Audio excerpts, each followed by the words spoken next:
میرے عزیزو، سلطان جہانگیر مخدوم اشرف سمنانی رحمۃ اللہ تعالیٰ علیہ کے تذکرے میں جتنی بھی کروں وہ کم ہیں، ان سے ایک خلق کثیر کو نفع ہوا ہے۔ ان کی زندگی کتنی چیزوں کا سنگم ہے۔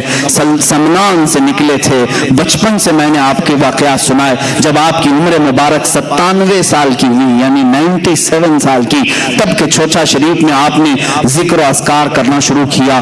اپنے سامنے ہی آپ نے اپنی قبر بنوائی، قبر میں اتر کر کے آپ نے ایک کتاب پوری لکھی جس کو رسالہ قبریہ کہتے ہیں۔ وہ اپنے مریدین کو تلقین کی، میرا عقیدہ کیا ہے، میرا مسلک کیا ہے، میرا مذہب کیا ہے، اور سب سے کہا میرے بعد اسی پر تم سب کو گامزن رہنا ہے، اسی پر پابند رہنا ہے۔ آپ کے تقریباً 40 خلفاء ہوئے اور ہزاروں کی تعداد میں شاگرد ہوئے۔ آپ کے سب سے بڑے خلیفہ، سب سے اول خلیفہ اور جانشین سیدنا عبد الرزاق نور العین رحمۃ اللہ تعالیٰ علیہ ہیں، جو آپ کے مزار مبارک کے بغل میں ہی آج کے چوچا شریف میں آرام فرما ہے۔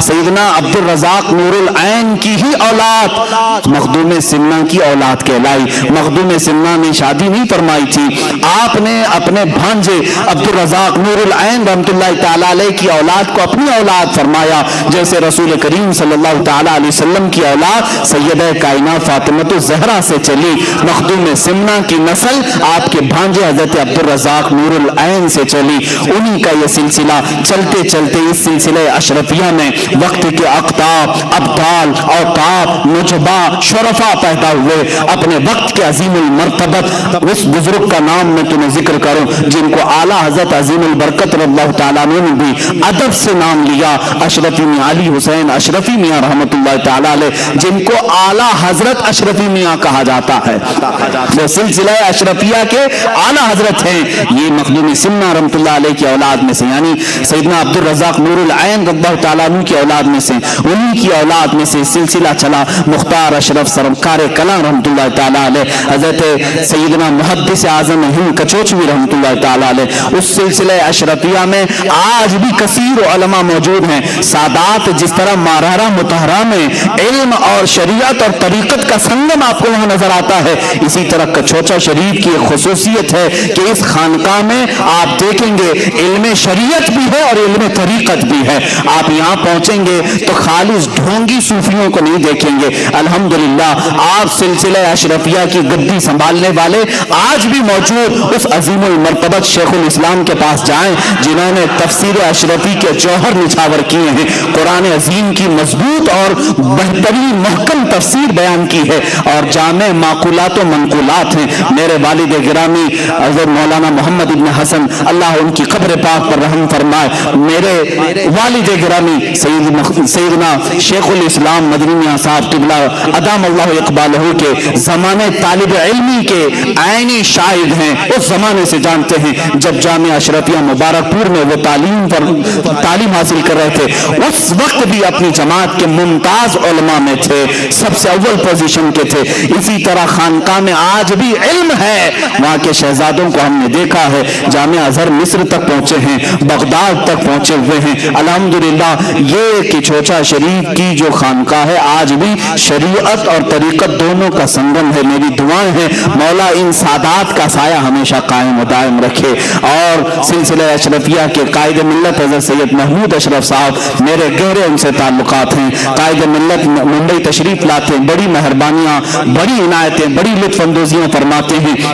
عزیزان گرامی، میں نے یہ تاریخ مخدوم سمنا کی اس لیے ذکر کی کہ ہندوستان میں آپ کو یہ معلوم ہونا چاہیے کہ جس طرح صوفیہ کاملین میں سلطان غریب نواز رحمۃ اللہ تعالیٰ علیہ نے تبلیغ دین فرمائی، خواجہ قطب الدین بختیار کاکی نے فرمائی، بابا فرید الدین گنج شکر نے فرمائی، حضرت مخدوم صابر کلیری رحمۃ اللہ علیہ نے فرمائی، اعلیٰ حضرت نے فرمائی، اور دیگر اولیاء کاملین نے۔ اسی طرح مخدوم کچوچا کا ایک بہت بڑا حصہ ہے تبلیغ اسلام کا، تقریباً 75 سال مخدوم سمنا نے ہندوستان کو عطا کیے ہیں، 75 سال واپس کبھی سلطانیت کے مرتبے کو اور اس کرسی کو نہیں حاصل کرنے کی خواہش کی جو سمنان میں آپ ترک کر کے آئے تھے۔ 100 سال کی عمر پاک آئی جب آپ اپنی خانقاہ میں اپنے خالق حقیقی سے جا ملے۔ اللہ رب العزت کی بارگاہ میں ہمیشہ کے لیے وہ تشریف لے گئے، لیکن آج بھی ان کا مرقد اطہر لاکھوں زائرین کے لیے مرجع خلائق ہے، وہاں سے لوگوں کی تمنائیں پوری ہوتی ہیں، اللہ تعالیٰ ان کے وسیلے سے دعائیں قبول کرتا ہے۔ آؤ میرے کے عزیزوں، میں وہی بات پھر سے کہتا ہوں جو انہی کے خاندان سے وابستہ، انہی کے شہزادوں میں سے ایک شہزادے سید محدث اعظم محمد میاں کچھوچوی رحمۃ اللہ تعالی علیہ نے یوں ان کے دربار میں عرض کیا تھا، جس کو آج اشرفی ترانہ بھی کہا جاتا ہے: سرورا شاہا کریمہ اشرفا، سرورا شاہا کریمہ دستگیرہ اشرفا، حرمت روح پیمبر ایک نظر کن سوئے ماں. یعنی تمام القاب کے ساتھ مخدوم سنوں کی بارگاہ میں دستگیری کے لیے ہاتھ اٹھائے ہیں اور کہتے ہیں حرمت روح پیمبر، میرے آقا صلی اللہ تعالی علیہ وسلم کے وسیلے صدقے سے اے مخدوم سینا سے ایک نظر ہم غریبوں کی طرف فرما دیں. اور آپ کو جاتے جاتے جو بچے ہوں گے ان کو ایک وظیفہ بھی دے کر کے جاتا ہوں. الحمدللہ میں ہر امتحان میں اس کو پڑھتا تھا اور میری کامیابی کا یہ ضامن وظیفہ بھی رہا ہے.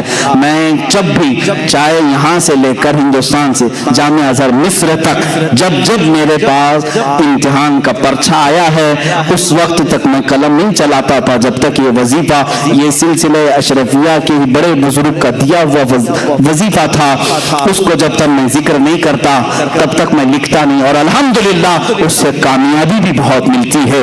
فارسی کا یہ اے پیر جہانگیر مخدوم نہ رود از درد کسے محروم، بہر اولاد فیض اے اشرف حاکم وقت را بکن محکوم، جس کا معنی فارسی میں یہ ہوتا ہے اے پیر جہانگیر مخدوم، یہ سب تو القاب ہے، اے مرشد پوری دنیا کے آقا، اے خادموں کے آقا مخدوم، نہ رود از درد کسے محروم، تمہارے دربار سے آج تک کوئی محروم نہیں لوٹا. بہر اولاد فیض اے اشرف، اے اشرف زمانہ آپ کی اولاد کا واسطہ دیتا ہوں، حاکم وقت را بکن محکوم، اے مخدوم سننا جو وقت کا حاکم ہے اسے غلام بنا دیجیے. جب ہم یہ دعا کرتے ہیں اچھے اچھوں کے پسینے بھی چھوٹتے ہیں، اللہ تعالیٰ ہمیں غیب سے یہ قوت عطا کرتا ہے. بارگاہ رب العزت میں دعا ہے اے مولا حاکم وقت را بکن محکوم، حاکم وقت را بکن محکوم، حاکم وقت را بکن محکوم. مولا ظلم ظالموں کے ظلم سے ہم سب کی حفاظت فرما. مخدوم سنہ رحمت اللہ تعالی علیہ کے تبرکات، ان کے تمام تر تصرفات سے ہم سب کو بھی مولا حصہ عطا فرما. ان کے برکات، ان کے انوار، ان کے فیوز سے ہم سب کو حصہ عطا فرما. مخدوم سنہ سے وابستہ یہ مجمع ہے مولا، اشرف زمانہ سے وابستہ تیرے دربار میں وسیلے کے لیے ہاتھ اٹھایا، ان کا وسیلہ لیتے ہوئے مولا ہماری تمام زمینی آسمانی بلاؤں سے حفاظت فرما. اے کریم خدا ہم سب کو جنات، آصف، سحر، جادو، سفلی، علوی ہر طرح کی بری آفتوں سے محفوظ فرما.